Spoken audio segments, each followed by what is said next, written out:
कल मेरी सारी कैलकुलेशन की वीडियोस ख़त्म हो गई थी।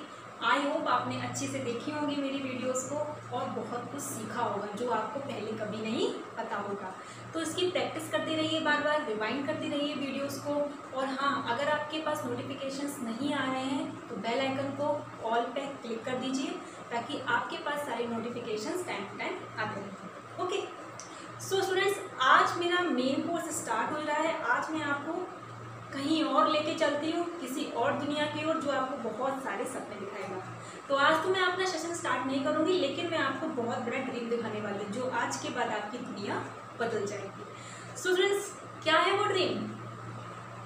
SSC, your goal and also my goal. So ऐसे स्टूडेंट्स, SSC आपको क्वालिफाई करना है, ये आज से आपको ठान लो। ठीक है स्टूडेंट्स, ये आपका लक्ष्य बन जाना चाहिए कि SSC मुझे क्वालिफाई करना है एट एनी कॉस्ट। तो मैं आज आपको SSC के बारे में पूरी एक्सप्लेनेशन दूंगी। SSC होता क्या है, SSC का क्या काम है, SSC किन किन जगहों पे क्या क्या काम करता है, इसके चेयरमैन कौन हैं और इसी के कौन कौन से एग्ज़ाम्स कंडक्ट होते हैं और क्या क्या एग्ज़ाम्स का क्या क्या क्राइटेरिया है। आज मैं आपको सारा सब कुछ यहाँ पे एक्सप्लेन करूँगी। आज के बाद आपको SSC में कोई भी दिक्कत नहीं आएगी, ये मेरा वादा है। ओके, तो SSC के बारे में जानते हैं क्या है SSC।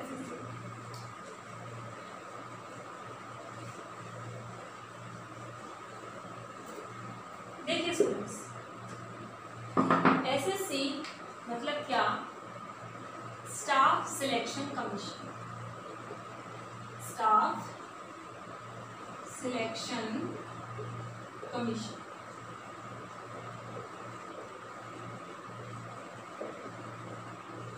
Okay, staff selection commission, ये इसकी फुल फॉर्म। अब इसका काम क्या है, इस कमीशन का काम क्या है, ये क्या काम करती है, ये इसका वर्क क्या है, ये कैसे कैसे अपने कहते हैं रिक्रूटमेंट्स लाती है, ये मैं आपको सारी चीज़ें बताऊंगी यहाँ पे। SSC का मतलब है कि ये एक ऐसी कमीशन है जो गवर्नमेंट ऑफ इंडिया काम करती है। ओके, ये गवर्नमेंट ऑफ इंडिया काम करती है और इसका मेन काम क्या है? रिक्रूटमेंट का। क्या काम है इसका? रिक्रूटमेंट का, वेरियस पोस्ट। अब ये पोस्ट कहाँ कहाँ पे होंगी? ये आपके वेरियस मिनिस्ट्रीज, वेरियस ऑर्गेनाइजेशंस जो अंडर ऑफ गवर्नमेंट काम करती हैं, कौन से उस कहते हैं उस डिपार्टमेंट्स में, उस ऑर्गेनाइजेशन में आपकी रिक्रूटमेंट के लिए SSC एग्ज़ाम कंडक्ट कराती है। ओके, इसका मेन काम यही है कि ये रिक्रूटमेंट करती है वेरियस पोस्ट पे स्टाफ का, जो उनको ज़रूरत होती है डिपार्टमेंट्स और ऑर्गेनाइजेशन के लिए। और कुछ सब ऑर्गेनाइजेशंस भी होती हैं जिनमें स्टाफ की ज़रूरत पड़ती है, तो ये भी वो रिक्रूटमेंट कराती है। ओके, जो कि गवर्नमेंट ऑफ इंडिया आती है। मतलब ये है कि सेंट्रल गवर्नमेंट जितने भी सारे डिपार्टमेंट और कहते हैं ऑर्गेनाइजेशन आती हैं, इसमें आपका SSC रिक्रूटमेंट कराता है। तो मेन काम आपने इसका जाना क्या होता है। अब आपके इसकी कुछ बेसिक चीज़ें हैं, हम वो जानते हैं। जैसे ये आपसे कभी पूछा नहीं जाएगा, लेकिन आपको पता होना चाहिए कि जिस एग्ज़ाम की आपको तैयारी कर रहे हैं उसकी हिस्ट्री, ज्योग्राफी, सिविक्स आपको सब पता होनी चाहिए, ताकि आपसे कोई पूछ ले बाई चांस क्या होता है SSC, मुझे नहीं पता SSC क्या होता है। किसी ने सपोज आप किसी रिलेटिव ने पूछ लिया, किसकी तैयारी कर रहे हो बेटा, तो आपने कहा SSC की। अब बोले SSC क्या होता है, तो आपके पास पूरी चीज़ें होनी चाहिए ना बताने के लिए। इसलिए आपको SSC की पूरी जानकारी होनी चाहिए, तभी आप किसी सपोज दैट मेरा तो ये कहना है कि अगर आप किसी चीज़ में पैर रख रहे हो तो उसमें पूरी तरह धंस जाओ। ठीक है, मतलब उसको पूरी तरह समझ लो कि ये क्या है, इसका पूरा आईना मतलब देख लो इसका, तब जाके उस चीज़ में कदम रखो, तभी आपको सक्सेस मिलेगी। ओके, तो इसका फॉर्मेशन कब हुआ ये आपको देखना है। इसका फॉर्मेशन कब हुआ था आपका? 4 नवंबर 1975। क्या हुआ था इसका फॉर्मेशन? 4 नवंबर 1975 में, अब 40 ईयर्स है। ओके, कब हुआ था इसका फॉर्मेशन SSC का? 4 नवंबर 1975। एक बात मैं आपको और बताती हूँ जब इसका ये फॉर्मेशन हुआ था तब इसका जो नाम था वो स्टाफ सिलेक्शन कमीशन नहीं था। इसका जो नाम था फॉर्मली इसका नाम क्या था, सबऑर्डिनेट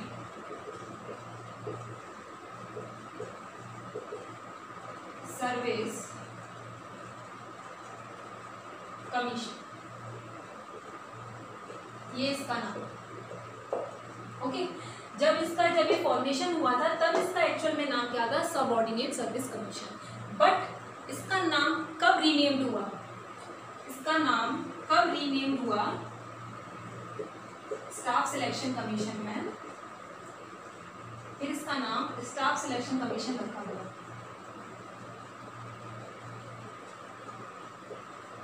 कब रखा गया, 26 सितंबर 1977।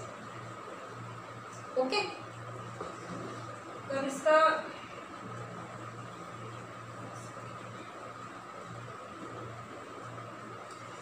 तब इसका रीनेम्ड हुआ था 26 सितंबर 1977 को। इसका रीनेम्ड हुआ था स्टाफ सिलेक्शन कमीशन। सॉरी, मैंने इलेक्शन लिख दिया था, सिलेक्शन। हाँ, स्टाफ सिलेक्शन कमीशन इसका नाम हुआ था 26 सितंबर 1977 में इसका रीनेम्ड हुआ था। ओके, ये आपको बेसिक जानकारी आपको आनी चाहिए, इसलिए मैंने बता दिया बस। अब और थोड़ी चीजें बता देती हूँ मैं आपको।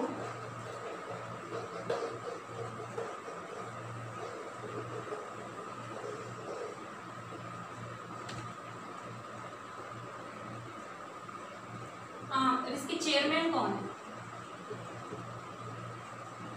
इसके चेयरमैन कौन है एसएससी के, स्टाफ सिलेक्शन कमीशन के एट प्रेजेंट करंट में इसके चेयरमैन कौन है,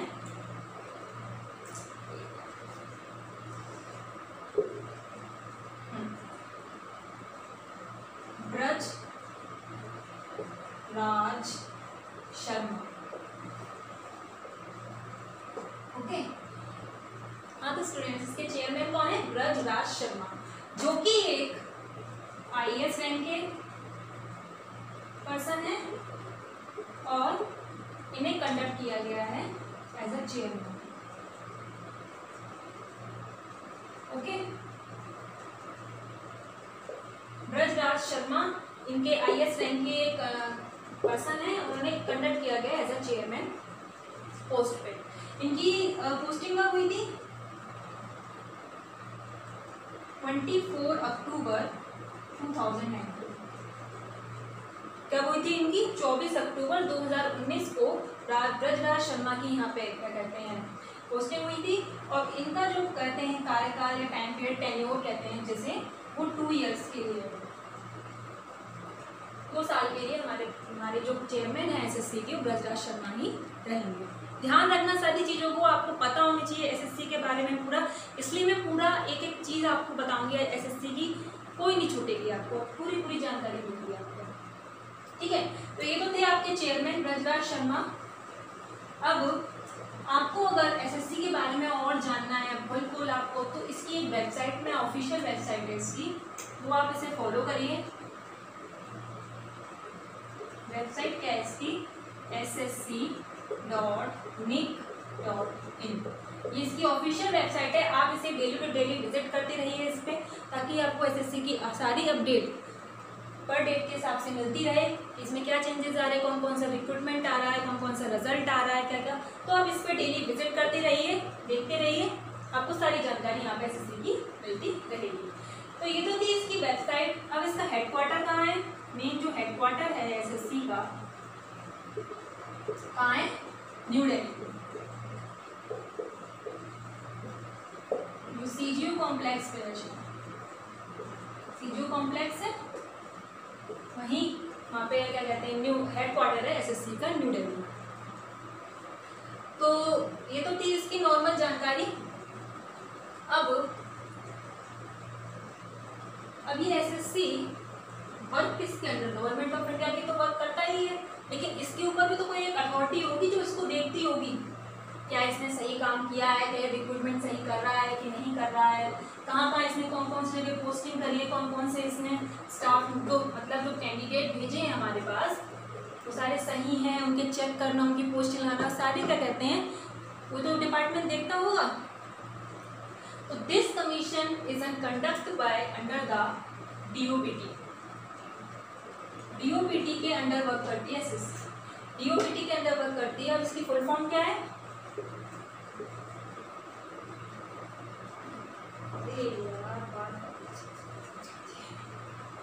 इसमें क्या कहते हैं, इसकी फुल फॉर्म क्या है? Department of personal and training. ठीक है, department of personal and training, ये इसकी फुल फॉर्म है DOPT की। DOPT के अंडर वर्क करता है एसएससी। सारी जानकारी DOPT रखता है, कौन कौन सी पोस्ट निकालेगा ये DOPT तय करता है, कहाँ कहाँ से कौन से कैंडिडेट किस किस पोस्ट पे सिलेक्ट होंगे, सारे डॉक्यूमेंट वेरिफिकेशन, सारी जानकारी ये DOPT देता है। इसका काम है सिर्फ बंदे भेजना, मैं अपनी भाषा में कहूँ तो कैंडिडेट भेजना, बस उनको कहाँ पोस्ट करना है, कौन कौन से उनके कहते हैं उनकी ज्वाइनिंग डिसाइड करना, और क्या कहते हैं उनके क्या कहते हैं वैकेंसीज का डिसाइड करना, ये सारा DOPT का। अब मैं इसके बारे में DOPT के बारे में भी आपको थोड़ा बहुत बता देती हूँ क्या होता है DOPT, कौन कितने कितने मेंबर इसमें वर्क करते हैं। ठीक है, अब जैसे DOPT, अब DOPT में एक तो होता है चेयरमैन, ओके, इसमें और 2 मेंबर्स होते हैं इसमें, बाकी एक सेक्रेटेरिएट होता है, सेक्रेटेरिएट कम कंट्रोलर। इसमें कौन कौन से, एक चेयरमैन होता है, 2 मेंबर्स होते हैं और एक सेक्रेटेरिएट कम कंट्रोलर होते हैं। इसकी जो रैंकिंग होती है, मैंने क्या बताया था, DOPT में कौन कौन से, 1 चेयरमैन होता है, 2 मेंबर्स होते हैं और एक सेक्रेटरी कम कंट्रोलर होता है। His post is equivalent to the assistant secretary, sorry student, additional secretary of the government of India। इनकी पोस्ट जो एडिशनल सेक्रेटरी होते हैं गवर्नमेंट ऑफ इंडिया के, उनके रैंक के बराबर होती है। ओके, ये आपको ध्यान में रखना है, बेसिक चीजें हैं, बेसिक इंफॉर्मेशन है, इतनी तो आपको पता होनी चाहिए। ओके, तो DOPT के बारे में मैंने थोड़ा बहुत आपको बताया। अब ये नहीं बता रही कब गठित हुई, कौन से इनके चेयरमैन है, ये वो, तो ये तो कोई आपको ध्यान देना, मैं आपको SSC के बारे में पता होना चाहिए। तो अब आपके सब SSC में आपको मैं रीजनल ऑफिस बताती हूँ, उसकी रीजनल ऑफिस का कौन कौन सी रीजनल ऑफिस हैं, इसके कहाँ पे हैं, कितने हैं। 7 रीजनल ऑफिस है इसके मेन। तो पहला है इलाहाबाद में, जो कि प्रयागराज में, जो कि प्रयागराज भी हम इसे बोलते हैं। दूसरा क्या है, मुंबई। तीसरा क्या है, कोलकाता। चौथा क्या है हमारे, गुवाहाटी। और 5वां क्या है, चेन्नई। और गुवाहाटी, चेन्नई, कितने हो गए आपके 5।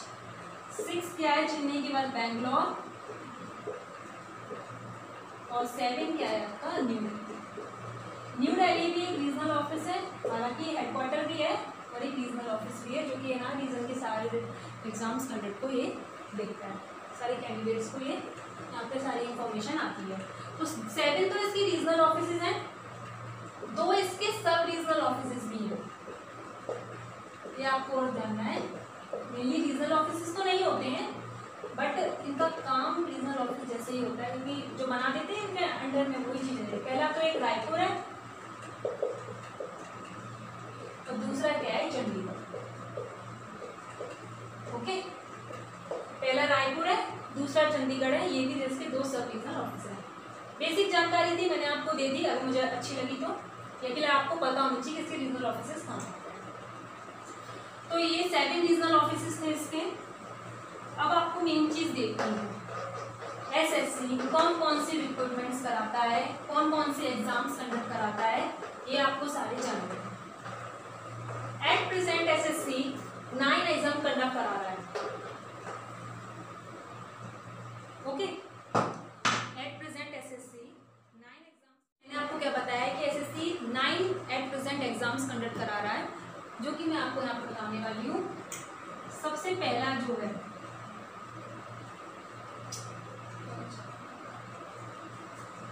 एट प्रेजेंट, सबसे पहले एसएससी सीपीओ। सीपीओ की फुल फॉर्म क्या है?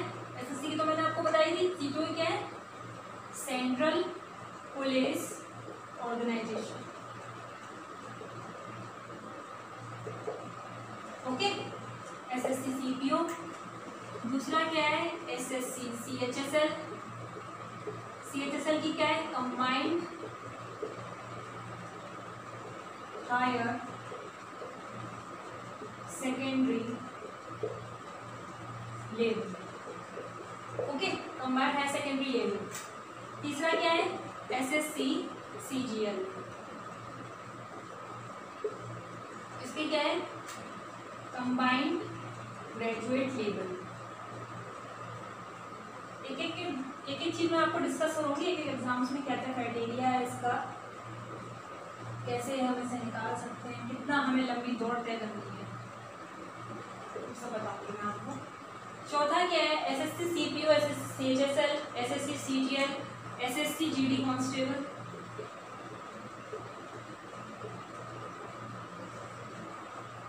मतलब ground duty constable. SSC MTS, multitasking staff, MTS की फुल फॉर्म।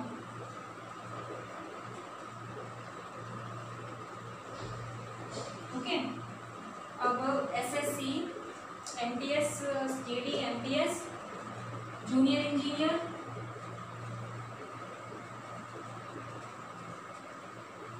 ओके,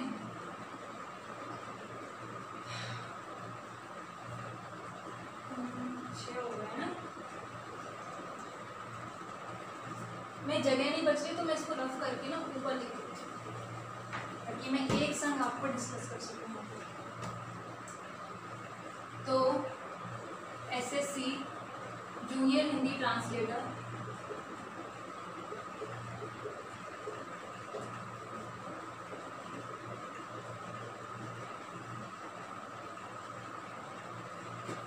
एट क्या है हमारा? SSC stenographer,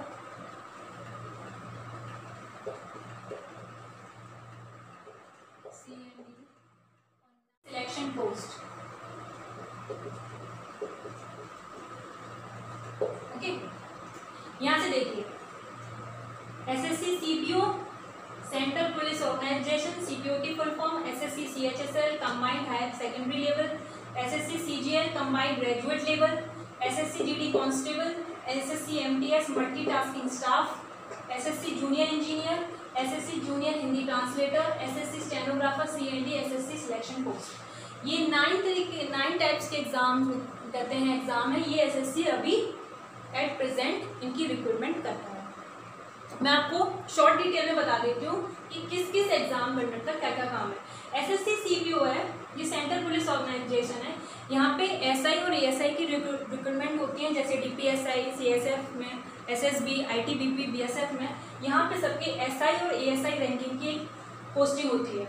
SSC CHSL combined higher secondary level, मतलब इसमें 10+2 के सारे कैंडिडेट बैठ सकते हैं और उन्हें एलडीसी और कहते हैं डीईओ और कहते हैं शॉर्ट असिस्टेंट की, शॉर्टिंग असिस्टेंट की यहाँ पे पोस्टिंग होती है। मतलब कह सकते हैं क्लर्क लेवल की यहाँ पे पोस्टिंग होती है। SSC CGL combined graduate level, यहाँ पे ग्रेजुएट लेवल के कैंडिडेट बैठते हैं और यहाँ पे हम ग्रुप बी और ग्रुप सी क्या कहते हैं, ग्रुप सी की पोस्टिंग होती है यहाँ पे, ग्रुप बी और ग्रुप सी की, जैसे income tax inspector, assistant audit officer, ये ऑफिसर रैंकिंग की यहाँ पे एसएससी सीजीएल में रिक्रूटमेंट होती है। SSC GD constable same CPO का ही है, यहाँ पे एसआई और एएसआई की होती है, यहाँ पे कांस्टेबल्स की होती है, जो कि सीएसएफ बस डीपीएसआई नहीं होता, क्योंकि डीपीएसआई का कांस्टेबल की भर्ती वो अलग से रिक्रूटमेंट होता है। जो डीपी कहते हैं दिल्ली पुलिस अलग से रिक्रूटमेंट कराती है अपने हेड कांस्टेबल और कांस्टेबल्स का। बट जीडी कांस्टेबल में DPSI नहीं आते, इनमें CISF, SR, CRPF, BSF, SSB, ITBP, इन सब के यहाँ पे कांस्टेबल्स की रिक्वायरमेंट होती है।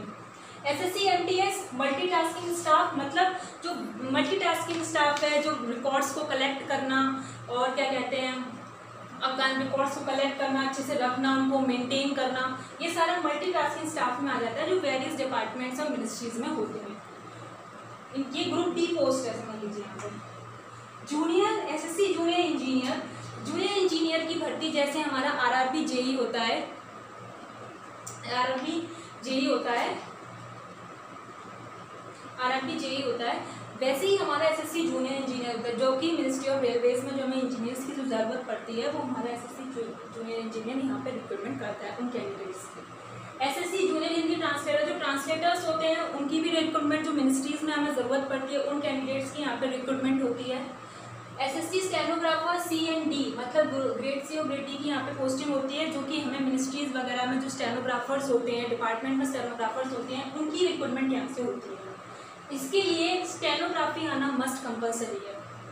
SSC सिलेक्शन पोस्ट, यहाँ पे वेरियस पोस्ट की रिक्रूटमेंट होती है वेरियस डिपार्टमेंट से, जो मतलब बच जाती हैं, जो और रह जाती हैं, उनकी रिक्रूटमेंट यहाँ पे होती है। तो ये आपको 9 टाइप्स के एग्जाम क्या कहते हैं आपको ध्यान में रखना है, हर एक का काम आपको ध्यान में रखना है। बट जो मैंने आपको 9 एग्जाम्स कंडक्ट का बताया, जिसमें जो सबसे ज़्यादा पॉपुलर एग्जाम है वो ये 3, SSC CPO, SSC CHSL, SSC CGL। जब पे सबसे ज़्यादा क्राउड, सबसे ज़्यादा भीड़ इन एग्ज़ाम्स पे अपना दावा बोलती है, जैसे मतलब ये है इन सब पे एग्ज़ाम सबसे ज़्यादा जो भर्ती, मतलब सबसे ज़्यादा जो क्राउड आता है ना वो इस एग्ज़ाम्स के ऊपर आता है, क्योंकि अच्छी रैंकिंग की एग्ज़ाम्स हैं, सारी desk job provide, field job भी प्रोवाइड कराती हैं, ग्रेड B और ग्रेड C की पोस्टिंग भी इधर होती है, तो सबसे ज़्यादा क्राउड इन पोस्टों पे होता है। बाकी ये नॉर्मल पोस्ट हैं, GD constable, MTS, junior engineer, junior Hindi translator, stenographer, selection post की जो मैंने आपको थोड़ी थोड़ी ब्रीफली एक्सप्लेन कर दी है। बट मेन जो आपको मैं 3 एक्सप्लेन करूँगी वो SSC CPO, CHSL और CGL का। ओके, ध्यान से देखते रहिए, अगर आपने ये चीज़ नहीं देखी तो आपका SSC का सपना अधूरा सा ही रह जाएगा। ओके, तो सबसे पहले मैं डिस्कस करूंगी जो कि SSC CPO का, क्योंकि कल ही इसका रिक्रूटमेंट भी आया है, नोटिफिकेशन भी आया है, तो यही मैं सबसे पहले आपके सामने डिस्कस करूंगी ताकि आपको अच्छे से पता हो फॉर्म भरने से पहले कि SSC CPO में आपने फॉर्म तो भर दिया है, लेकिन आपको ये नहीं पता कि इसमें आपको कितनी रेस लगानी है, क्या पता पहली स्टेज पे ही आपका वो हो जाए। तो इसलिए आपको अच्छे से पता होना चाहिए कि SSC CPO है क्या, क्या क्या इसमें स्टेजेस होती हैं, कि क्या प्रीवियस से कट ऑफ गई थी। तो मैंने आपको बताया था SSC की पूरी जानकारी मैंने आपको दी। सॉरी फॉर टेक्निकल ग्लिचेस की वजह से हमारी वीडियो को मुझे यहाँ पे रोकना पड़ा। जो इसका नेक्स्ट पार्ट है जो मैंने SSC CPO में आपको बताने वाली हूँ, SSC CPO के बारे में, वो इसका नेक्स्ट पार्ट आपका थोड़ी देर में अपलोड हो जाएगा, आप उस पार्ट को देखिएगा। Sorry for that. Okay, thank you.